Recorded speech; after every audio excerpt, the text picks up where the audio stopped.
Hola, soy Leandra Samaniego, parte del equipo de Cenesam TV. Gracias a todos los que nos ven hoy. Ahora tenemos el agrado de contar con el ingeniero Cristian Orihuela, quien es ingeniero metalurgista y de materiales, especializado en seguridad industrial y salud ocupacional en el sector minero e industrial. También tiene experiencia en gestión de riesgos y ambiental, ventilación de minas, responsabilidad social, sistemas integrados de gestión ISO, auditorías, cierre de minas y remediación minera, y cuenta con más de 12 años de experiencia en el sector de minería e industrial como ingeniero de seguridad y supervisor SOMA. También es consultor de proyectos e instructor. Por ello, que el tema a tratar es el trabajo en espacios confinados, el cual creemos que es un tema importante y de suma importancia compartirlo. Bienvenido, ingeniero. Hola, ¿cómo están a todos? Buenas noches. Gracias por esta oportunidad.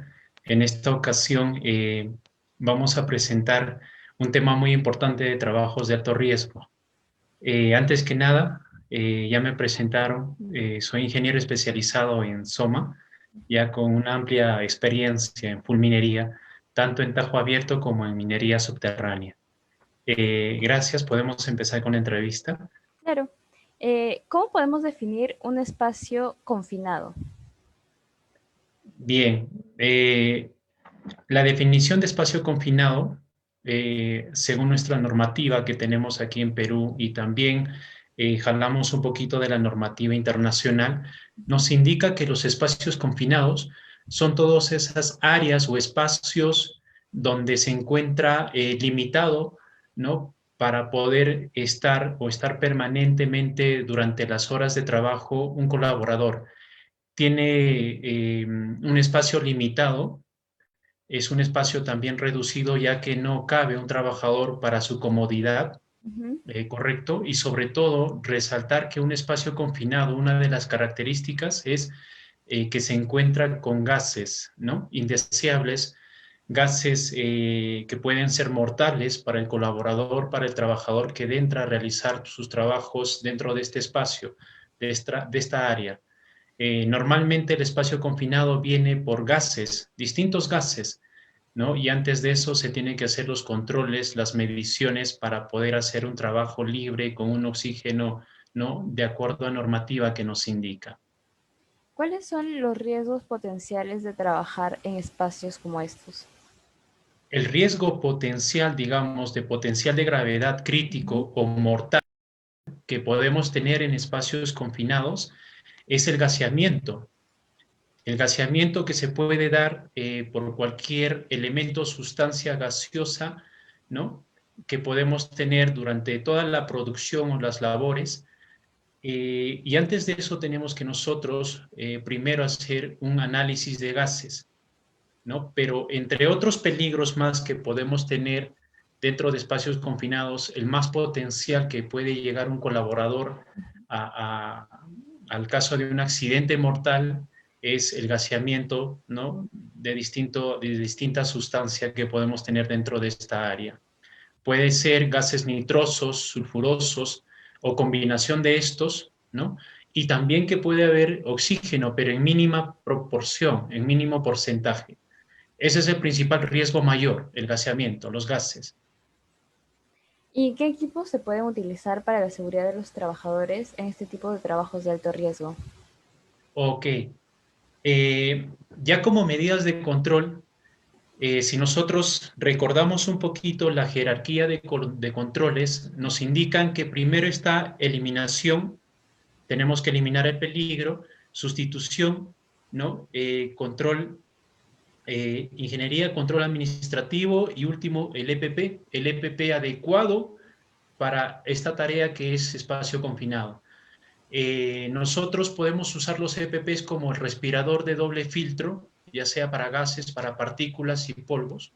Ese respirador de media cara con doble filtro, Claro. ya sea en distintas series que viene este cartucho, sea 2096, 2097, ¿no? O 6003, de acuerdo al gas que se va a presentar en este espacio. Ujú. Muy aparte de esto, también los otros EPPs, que es el EPP básico, ¿no? El casco, los lentes de seguridad, la protección auditiva, sean tapones u orejeras, y el overol, el overol, el EPP, la ropa, el uniforme, con las cintas reflectivas, los zapatos de seguridad punta de acero, ¿no? En algunos casos, de acuerdo a la tarea, aparte del respirador, se puede usar una careta facial, una careta facial. ¿Por qué? Porque puede haber trabajos donde presentemos el trabajo desmerilado, corte, entonces nos va a obligar a usar una careta facial muy aparte de mi respirador y los lentes. En caso de un soldador, digamos, que va a realizar trabajos dentro del espacio confinado, también utilizaría, ¿no? Muy aparte de su respirador, la careta de soldar, esa careta de soldador que es la careta color negrito con las lunas, ¿no? Esos son los EPPs que puede vestir, que debería vestir, está en la obligación el colaborador si es que va a realizar trabajos dentro del espacio confinado. Muy aparte de los otros controles, ¿no? Que son de eliminación, sustitución, control de ingeniería y control administrativo. Así es. Algo que se menciona mucho es el caso del uso de respiradores. ¿Qué debemos tener en cuenta para este uso? Ok, muy importante esa pregunta. En algunas empresas mineras y contratistas, ¿por qué no decir? Cuando se le entregue el respirador al trabajador, les entregamos sin evaluar bien la talla del respirador y el tipo de respirador que va a utilizar para hacer ese trabajo de espacio confinado. En las experiencias que he tenido, he visto que el área de seguridad o salud ocupacional, bueno, esto es por la gestión que muchos líderes llevan, les entregan a los colaboradores en su Cardex el respirador, un respirador estándar, y el trabajador, como no conoce, recibe, firma el Cardex y se pone el respirador para hacer el trabajo de espacio confinado. Pero hay que tener una nota importante aquí. El respirador, por el área de salud ocupacional, primero se hace una medición de qué talla es el respirador, porque recordemos que de acuerdo al rostro, a la cara del trabajador, va a haber colaboradores que son tal vez muy narizones, un poquito, ¿no? De mayor pómulos, ¿correcto? Y entonces los respiradores estándares no van a ser adecuados para ellos. Lo que se tiene que hacer aquí para tener un buen respirador de doble filtro es primero evaluar la talla correcta de respirador media cara para el colaborador. Y hay tallas, talla M, talla L, ¿no? Que de acuerdo a la fisonomía del rostro le va a quedar bien al trabajador. Una vez hecho esto, ¿no? El respirador tiene que ponerse el colaborador y hacer las pruebas de medición, ¿no? Las pruebas negativas y positivas, así lo llaman para hacer la prueba de respirador. ¿En qué consiste? En que cuando se pone el respirador no tiene que haber, ¿no? Ingreso de aire y también no tiene que haber fuga de aire. Y tiene que hacerse las pruebas, ¿no? Una vez puesto con las correas, ¿no? En el cuello y con las correas en la cabeza, en la nuca y hacer las pruebas, ¿no? En positivo y en negativo, para ver si hay fuga de oxígeno, de aire, o si hay ingreso también de aire. Entonces, con eso nosotros corroboramos de que el respirador está hermético, está bien cerrado, bien sellado, ahí, ¿no? A mi rostro, a media cara. Eso hay que tener en cuenta en el uso de los respiradores. Y hablando de pruebas y controles, ¿qué controles se pueden implementar para este tipo de trabajos que son en espacios confinados? Bien, entonces, si volvemos a la pregunta anterior, como hemos visto la jerarquía de controles que son 5, y hemos visto los EPPs, dentro de los otros controles de eliminación, sustitución, control de ingeniería, control administrativo, también hay otros controles, ¿no?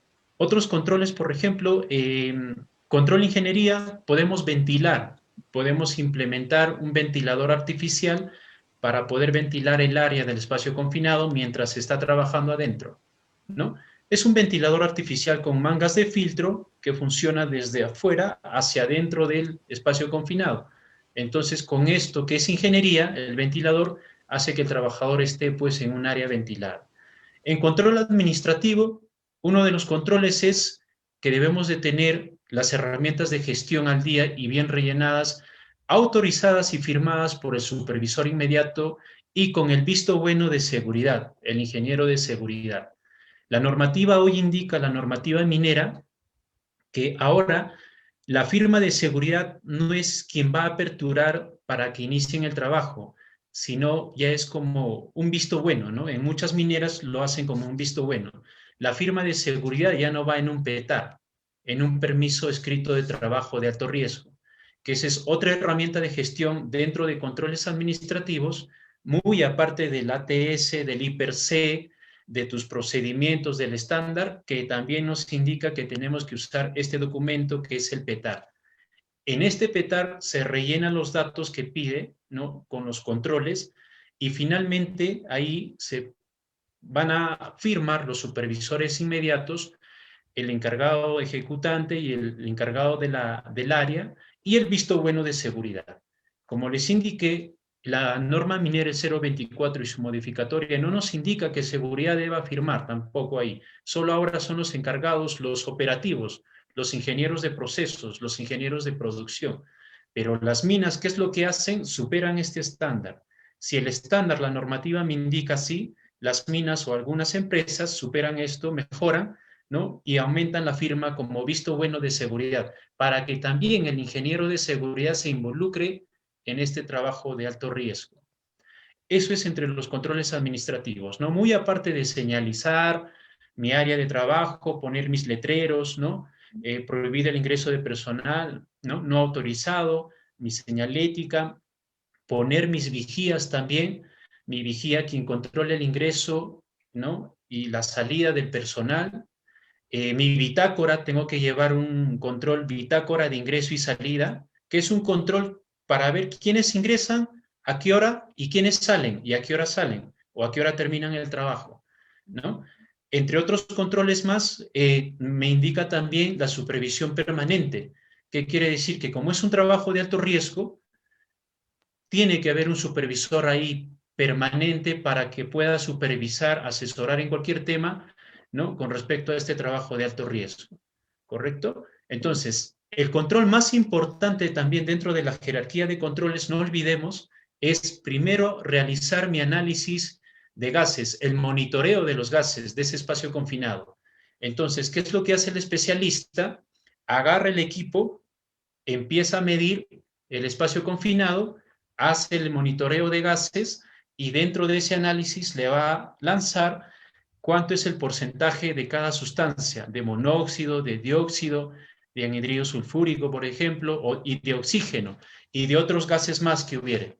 También me va a lanzar el dato porcentual. Este equipo me va a lanzar el dato porcentual del límite explosivo menor, ¿no? En porcentajes. Entonces, eso es el análisis, el monitoreo de gases, que tengo que hacerlo antes y obligatorio sí o sí de ingresar a trabajar, de mandar a mis trabajadores a que ingresen a este espacio confinado a hacer su trabajo. Entonces, al hacer este monitoreo de gases, yo en el PETAR o en otro documento, ¿no? Verifico estos datos, cuánto me sale. Y lo que me tiene que salir es, ¿no? Una vez realizado el monitoreo de gases, es el oxígeno me tiene que salir entre el rango de 19.5 a 22.5%. Entre ese rango tiene que salir mi oxígeno. Normalmente en espacios confinados sale de 20.8, 20.9 de oxígeno, que es un oxígeno óptimo para poder yo trabajar, para poder mandar a mi trabajador que ingrese a este espacio confinado.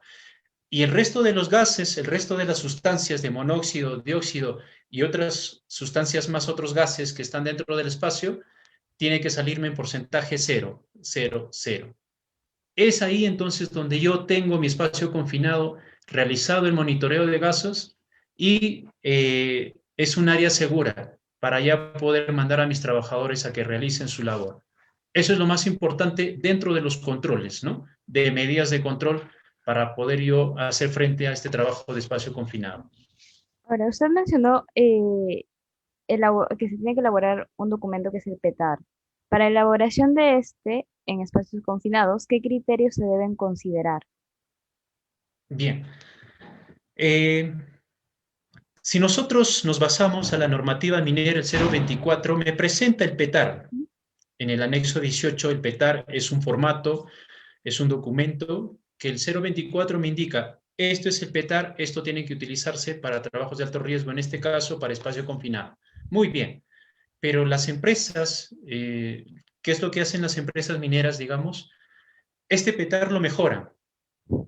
¿no? Lo mejoran, le dan un criterio más, un plus más para mejorar. ¿A qué me refiero? Eh, Implementan otros datos más, otros ítems más que piden, que, que es muy diferente al anexo, al formato de la normativa minera el 024. Ujú. Dentro de los criterios importantes que debe de tener este documento PETAR es, ¿no?, la descripción del trabajo que voy a realizar, los participantes, quiénes van a realizar ese trabajo, quiénes van a ingresar en ese espacio confinado, la fecha y hora, la actividad que voy a realizar, los CPPs que voy a utilizar, ¿no?, para realizar mi trabajo dentro del espacio confinado, qué materiales, equipos y o herramientas voy a utilizar, ¿no?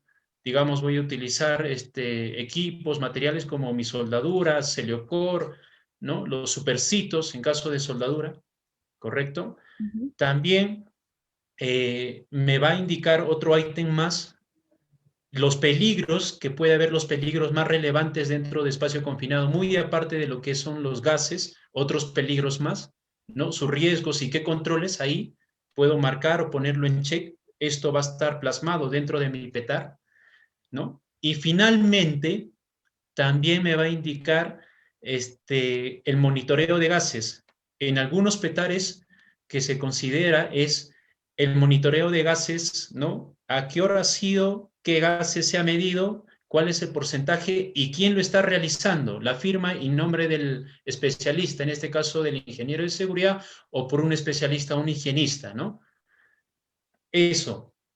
Y finalmente, para cerrar el PETAR, ya va el dato de los supervisores, las firmas y autorizantes de los supervisores, el supervisor ejecutante, el supervisor del área y también la firma como visto bueno del ingeniero de seguridad o del SOMA, ¿no? Y con eso ya se estaría rellenando, empezando un trabajo de alto riesgo.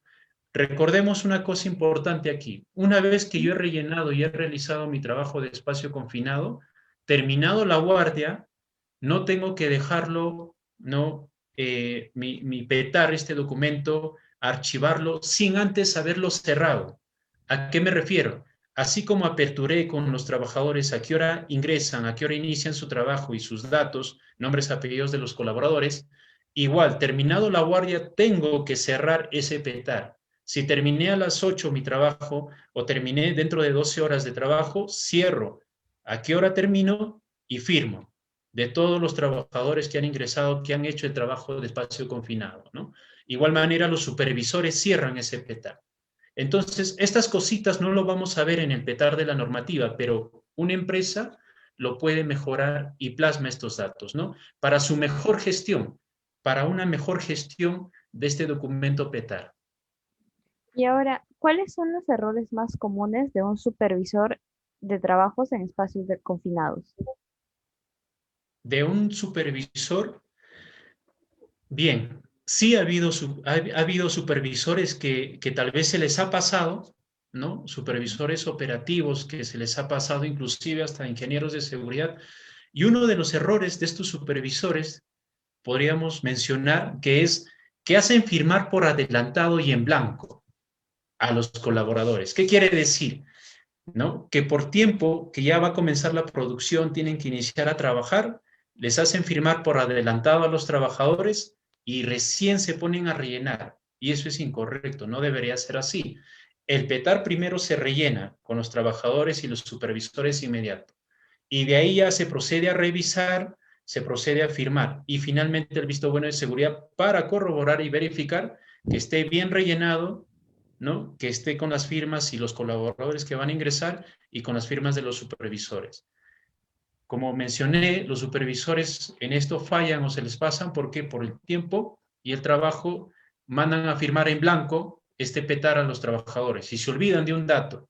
Entonces, cuando los de seguridad van a campo a revisar este PETAR, encuentran datos sin rellenar, datos en blanco, ¿no? Y eso da a que pensar que no han rellenado o lo han hecho no por hacer este PETAR. Y recordemos que este documento PETAR es un documento legal que me exige la normativa minera y por cual tiene que ser bien rellenado, ¿no? Con las firmas correspondientes. Otro de las fallas de los supervisores es digamos que ya se tiene en el reparto de guardia, digamos, a los trabajadores que son 5, por ejemplo, y viene otro trabajador más o solicitan otro trabajador más para apoyar en el espacio confinado y los hacen anotar en el petar, sin antes haberles dado una instrucción, un entrenamiento de qué se va a realizar, de qué trabajo, ¿no? Lo que cometen los supervisores, por ejemplo, es ya una vez que están los 5 colaboradores en el petar al inicio de guardia, viene otro trabajador en mediodía o después del mediodía y los dice, inscríbete, sin antes saberle decir, este es el trabajo, inscríbete y ya métete a trabajar. Y el pobre colaborador no sabe qué hacer, solamente se anota en el petar, ¿no? Ese es uno también de las fallas que cometen los supervisores. Ahora, si hablamos de los trabajadores también, los trabajadores también tienen fallas o se les pasa en cuanto al petar.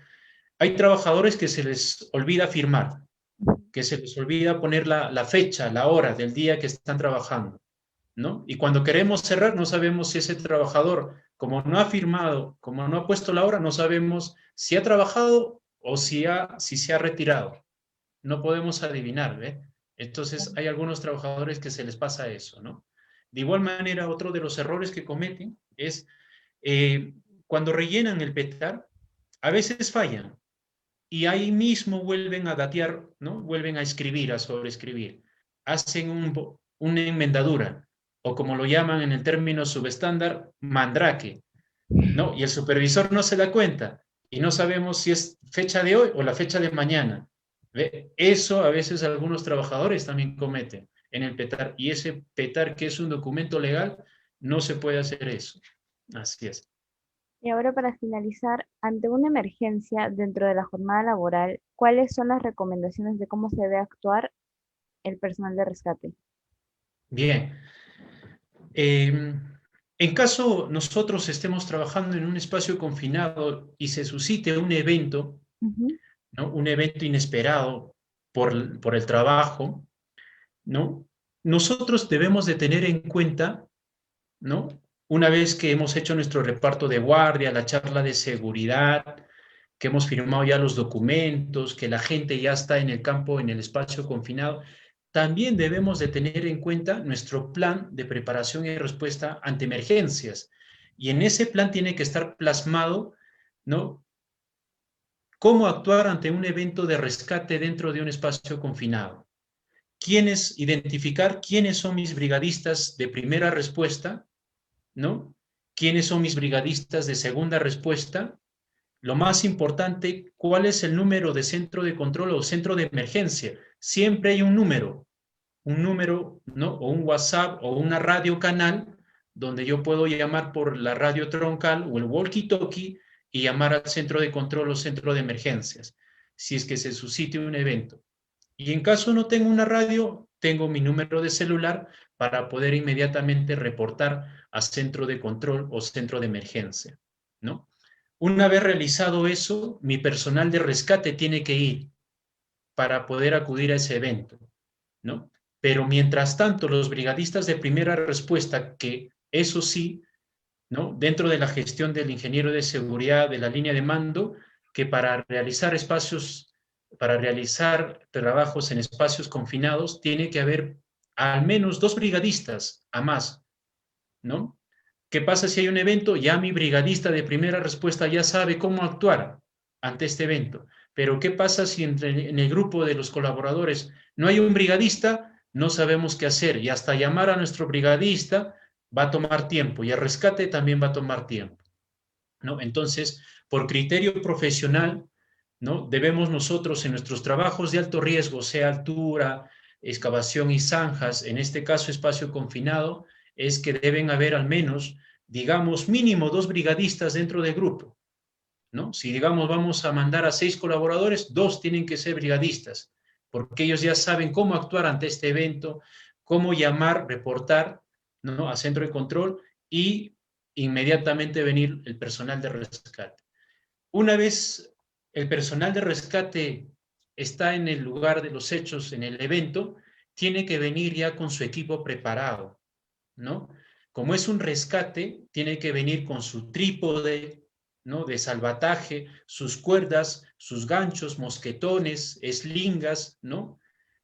Con eso para que pueda armar el personal de rescate preparado y pueda rescatar al trabajador que está dentro del tanque, digamos, dentro del espacio confinado, ¿no? Y pueda rescatarlo al aire libre, fuera del tanque, fuera de este espacio confinado. Recordemos que este rescate solamente podemos tener minutos, máximo 14 minutos, ¿no? Otras minas, otros trabajos en otras empresas lo toman como 15 minutos máximo el rescate, pero que sea de menos de los 14 minutos. Para eso es gente preparada, especializada en rescates, ¿no? En espacios confinados. Así es. Bueno, gracias por la entrevista, ingeniero, y agradecer también al Laboratorio Corlan y al Instituto Minero del Pacífico, más conocido como IMIMPAC, que nos ayudó a traer la entrevista el día de hoy. Síganos en nuestras redes sociales, sobre todo en YouTube, que está nuestro canal de Semizam TV. Saludos a todos que nos ven desde el extranjero y desde Perú, y conmigo será hasta la próxima oportunidad. Nos vemos. Gracias, hasta otra oportunidad. Cuidemos a nuestros trabajadores. Cuídense.